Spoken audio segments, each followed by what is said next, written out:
Hi. PSC എക്സാംസിന് repeated ആയിട്ട് വരുന്ന കുറച്ച് ക്വസ്റ്റ്യൻസിനെ കുറിച്ചുള്ള ഡിസ്കഷനാണ് കേട്ടോ ഇതിൽ ഉദ്ദേശിക്കുന്നത്. തൊഴിൽ വാർത്തയിൽ വന്നിട്ടുള്ള കുറച്ച് ക്വസ്റ്റ്യൻസാണ്.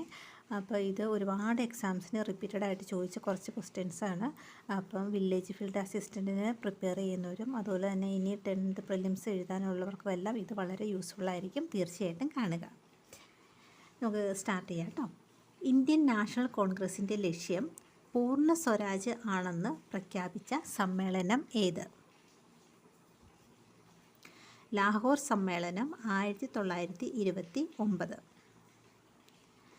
ഗാന്ധിജിയുടെ നേതൃത്വത്തിൽ സിവിൽ നിയമലംഘന പ്രസ്ഥാനം ആരംഭിക്കാൻ തീരുമാനിച്ച കോൺഗ്രസ് സമ്മേളനം. ഗാന്ധിജിയുടെ നേതൃത്വത്തിൽ സിവിൽ നിയമലംഘന പ്രസ്ഥാനം ആരംഭിക്കാൻ തീരുമാനിച്ച കോൺഗ്രസ് സമ്മേളനം 1929 ലാഹോർ സമ്മേളനം. ഏത് ദേശീയ പ്രക്ഷോഭത്തിന് മുന്നോടിയായിട്ടാണ് പ്രവർത്തിക്കുക അല്ലെങ്കിൽ മരിക്കുക എന്ന് ഗാന്ധിജി ആഹ്വാനം ചെയ്തത്? ക്വിറ്റ് ഇന്ത്യ പ്രക്ഷോഭം. ക്വിറ്റ് ഇന്ത്യ സമരം തുടങ്ങാൻ തീരുമാനിച്ച കോൺഗ്രസ് സമ്മേളനം നടന്നതെവിടെ? മുംബൈ. ഏത് ദൗത്യത്തെയാണ് ഗാന്ധിജി പിന്തിരി വെച്ച ചെക്ക് എന്ന് വിശേഷിപ്പിച്ചത്? ക്രിപ്സ് ദൗത്യം. ഇന്ത്യ പാകിസ്ഥാൻ വിഭജന കാലത്തെ ദുരിതങ്ങൾ വിവരിക്കുന്ന നിശബ്ദതയുടെ മറുവശം എന്ന കൃതി രചിച്ചത് ആര്? അതർ സൈഡ് ഓഫ് സൈലൻസ് എന്ന കൃതി രചിച്ചത് ആര്? ഉർവശി ഭൂട്ടാലിയ. ഇന്ത്യൻ ബഹിരാകാശ സഞ്ചാരിയായ ശുഭ്രാംശു ശുക്ല പങ്കെടുത്ത ബഹിരാകാശ ദൗത്യം ഏതായിരുന്നു? ആക്സിയം 4. ദക്ഷിണ അമേരിക്കയുടെ പടിഞ്ഞാറൻ തീരത്തോട് ഒഴുകുന്ന സമുദ്രജലപ്രവാഹം ഏത്? ഹംബോൾട്ട് പ്രവാഹം. ഓസോൺ ശോഷണത്തിന് കാരണമാകുന്ന ഉൽപ്പന്നങ്ങളുടെ ഉൽപ്പാദനം കുറയ്ക്കാൻ ലക്ഷ്യമിടുന്ന അന്താരാഷ്ട്ര ഉടമ്പടി ഏത്? Montreal protocol. ഇന്ത്യൻ ഉപഗ്രഹങ്ങളെ തമ്മിൽ ഭ്രമണപഥത്തിൽ വെച്ച് വിജയകരമായി ഡോക്കിംഗ് നടത്തിയ ദൗത്യമാണ് സ്പാർഡക്സ്. ഉത്തരേന്ത്യൻ സമതലങ്ങളിൽ വീശുന്ന ഇത് എപ്പോഴും റിപ്പീറ്റഡ് ആണ് കേട്ടോ. ഉത്തരേന്ത്യൻ സമതലങ്ങളിൽ വീശുന്ന ഉഷ്ണക്കാറ്റേത്? ലൂ. ഏതൊക്കെ നദീ ഡെൽറ്റകൾക്കിടയിലാണ് ചിൽക്ക തടാകം സ്ഥിതി ചെയ്യുന്നത്?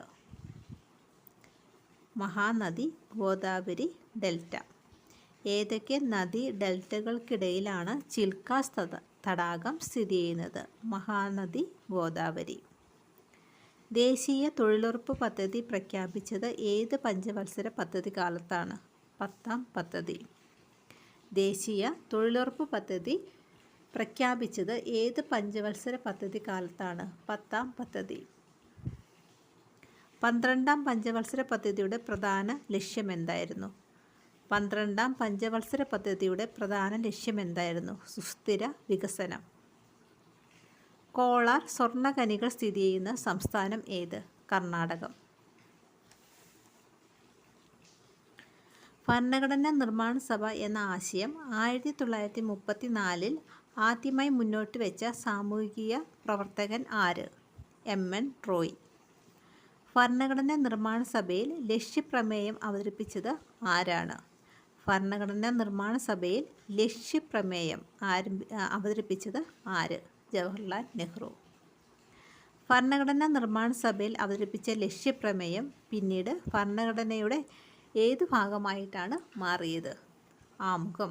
ഭരണഘടനാ നിർമ്മാണ സഭയിൽ അവതരിപ്പിച്ച ലക്ഷ്യപ്രമേയം പിന്നീട് ഭരണഘടനയുടെ ഏത് ഭാഗമായി മാറി? ആമുഖം. സാമൂഹ്യ നീതി വകുപ്പ് നടപ്പിലാക്കുന്ന പ്രതിഭ പദ്ധതി ഏത് വിഭാഗത്തിൻ്റെ ക്ഷേമം ലക്ഷ്യമിടുന്നതാണ്? സാമൂഹ്യ നീതി നടപ്പിലാക്കുന്ന പ്രതിഭ പദ്ധതി ഏത് വിഭാഗത്തിൻ്റെ ക്ഷേമം ലക്ഷ്യമിടുന്നതാണ്? ട്രാൻസ്ജെൻഡർ വിഭാഗങ്ങൾ. അട്ടപ്പാടിയിലെ ഗോത്രവർഗക്കാരുടെ പരമ്പരാഗത കൃഷി പുനരുജ്ജീവിപ്പിക്കുന്നതിനായി നടപ്പിലാക്കിയ പദ്ധതി ഏത്? മില്ലറ്റ് വില്ലേജ് പദ്ധതി. മനുഷ്യരിൽ രക്തം കട്ടപിടിക്കാൻ സഹായിക്കുന്ന വൈറ്റമിൻ ഏത്? മനുഷ്യരിൽ രക്തം കട്ടപിടിക്കാൻ സഹായിക്കുന്ന വൈറ്റമിൻ ഏത്? Vitamin K. മനുഷ്യ ശരീരത്തിലെ ഏറ്റവും വലിയ അസ്ഥി ഏത്? മനുഷ്യ ശരീരത്തിലെ ഏറ്റവും നീളം കൂടിയ അസ്ഥി ഏത്? ബീമർ. മലേറിയ ഉണ്ടാക്കുന്ന രോഗാണു ഏത്? മലേറിയ ഉണ്ടാക്കുന്ന രോഗാണു ഏത്? പ്ലാസ്മോഡിയം. ആകാശം നീല നിറത്തിൽ കാണപ്പെടാൻ കാരണമായ പ്രകാശത്തിൻ്റെ പ്രതിഭാസം ഏത്? ആകാശം നീല നിറത്തിൽ കാണപ്പെടാൻ കാരണമായ പ്രകാശത്തിൻ്റെ പ്രതിഭാസം ഏത്? വിസരണം. ഒരു ദിവസം നമ്മുടെ വായിൽ വീഴാൻ പോകുന്ന ചെറി എന്ന് നാട്ടുരാജ്യമായ അവധിനെ വിശേഷിപ്പിച്ചത് ആരാണ്? ഒരു ദിവസം നമ്മുടെ വായിൽ വീഴാൻ പോകുന്ന ചെറി എന്ന് നാട്ടുരാജ്യമായ അവധിനെ വിശേഷിപ്പിച്ചത് ആരാണ്? ഡൽഹൌസി പ്രഭു. ഗാന്ധിജിയുടെ നേതൃത്വത്തിൽ ഇന്ത്യൻ നാഷണൽ കോൺഗ്രസ് നടത്തിയ ആദ്യത്തെ ബഹുജന സമരം ഏതാണ്? ഗാന്ധിജിയുടെ നേതൃത്വത്തിൽ ഇന്ത്യൻ നാഷണൽ കോൺഗ്രസ് INC നടത്തിയ ആദ്യ ബഹുജന സമരം ഏതാണ്? നിസ്സഹകരണ പ്രസ്ഥാനം. ഏത് ഇന്ത്യക്കാരനെയും വാറന്റില്ലാതെ അറസ്റ്റ് ചെയ്യാൻ ബ്രിട്ടീഷുകാർക്ക് അധികാരം നൽകിയ നിയമം ഏത്? റൗലറ്റ് നിയമം. ഏത് ഇന്ത്യക്കാരനെയും വാറന്റില്ലാതെ അറസ്റ്റ് ചെയ്യാൻ ബ്രിട്ടീഷുകാർക്ക് അധികാരം നൽകിയ നിയമം ഏത്? റൗലറ്റ് നിയമം. ക്വിറ്റ് ഇന്ത്യ സമരനായിക. ക്വിറ്റ് ഇന്ത്യ സമരനായിക എന്ന് ഗാന്ധിജി വിശേഷിപ്പിച്ചത് ആരെയാണ്? ക്വിറ്റ് ഇന്ത്യ സമരനായിക എന്ന് ഗാന്ധിജി വിശേഷിപ്പിച്ചത് ആരെയാണ്? അരുണ ആസഫ് അലി. ജയ് ഹിന്ദ് എന്ന മുദ്രാവാക്യം ആരുടെ സംഭാവനയാണ്? ജയ് ഹിന്ദ് എന്ന മുദ്രാവാക്യം ആരുടെ സംഭാവനയാണ്? സുഭാഷ് ചന്ദ്രബോസ്. ചെറുഭരണഘടന എന്നറിയപ്പെടുന്ന ഭരണഘടനാ ഭേദഗതി ഏത്? ചെറുഭരണഘടന എന്നറിയപ്പെടുന്ന ഭരണഘടനാ ഭേദഗതി ഏത്? 42ാം ഭേദഗതി. ഇന്ത്യൻ ഭരണഘടനാ ഭേദഗതി ചെയ്യാനുള്ള അധികാരം ആരിൽ നിക്ഷിപ്തമായിരിക്കുന്നു? ഇന്ത്യൻ ഭരണഘടനാ ഭേദഗതി ചെയ്യാനുള്ള അധികാരം ആരിൽ നിക്ഷിപ്തമായിരിക്കുന്നു? പാർലമെൻറ്റ്. കേരളത്തിലെ ഏറ്റവും ഉയരം കൂടിയ കൊടുമുടി ഏത്? ആനമുടി. കേരളത്തിലെ ഏറ്റവും ഉയരം കൂടിയ കൊടുമുടി ഏത്? ആനമുടി. ഉപദ്വീപീയ ഇന്ത്യയിലെ ഏറ്റവും ഉയരമുള്ള കൊടുമുടി ഏത്? ആനമുടി. ഉപദ്വീപീയ ഇന്ത്യയിലെ ഏറ്റവും ഉയരമുള്ള കൊടുമുടിയാണ് ആനമുടി. കാറ്റിലൂടെ വൈദ്യുതി ഉൽപ്പാദിപ്പിക്കുന്ന കേരളത്തിലെ ഏറ്റവും വലിയ കാറ്റാടിപ്പാടം സ്ഥിതി ചെയ്യുന്നത് കഞ്ചിക്കോട്. കാറ്റിലൂടെ വൈദ്യുതി ഉൽപ്പാദിപ്പിക്കുന്ന